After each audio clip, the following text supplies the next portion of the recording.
શું તમારો પાસવર્ડ સુરક્ષિત છે? ચલો સિમ્પલ મેથ્સ થી તમને જણાવી દઉં, કેમ કે આ તો તમને નહીં જ ખબર હોય. માની લો કે તમારો પાસવર્ડ એ 3 અંકોનો છે, જેમાં તમે માત્ર નંબર્સનો જ ઉપયોગ કર્યો છે. તો આના કેટલા કોમ્બિનેશન બની શકે છે? 1000. કેવી રીતે? હરેક બ્લેન્કમાં 0 થી 10 સુધીમાં કોઈ પણ ડિજિટ હોઈ શકે છે. તો સિમ્પલ છે, 10 × 10 × 10 થાય 1000. હવે આમાં આપણે 26 લોઅર કેસ, 26 અપર કેસ અને 32 સિમ્બોલ જેવા કે ડોલર, હેશટેગ, સ્ટાર વગેરે નાખી દઈએ તો આનાથી 94 પોસિબિલિટી મળે છે કે 8,30,584 કોમ્બિનેશન છે. થોડુંક અઘરું કરવા માટે આના ડબલ કરી નાખીએ, એટલે કે 6 અંકોનો પાસવર્ડ બનાવીએ તો 94 કેટલા થયા? એટલો મોટો નંબર છે કે આપણે વાંચી પણ નથી શકી રહ્યા. તો તમને લાગતું હશે કે આ તો બહુ જ મોટો નંબર છે, તો આને તો કોઈ પણ ક્રેક ના કરી શકે.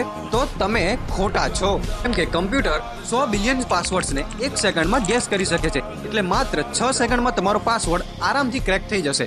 પણ માની લો કે તમારો પાસવર્ડ 15 આંકડાનો છે, તો આને 94 કોમ્બિનેશન બની શકે છે. એટલે કે 4 × 10⁻²9. જો તેને 100 બિલિયન ગેસ પર સેકન્ડ ગણીએ તો પણ કમ્પ્યુટરને 125 બિલિયન વર્ષ લાગી જશે.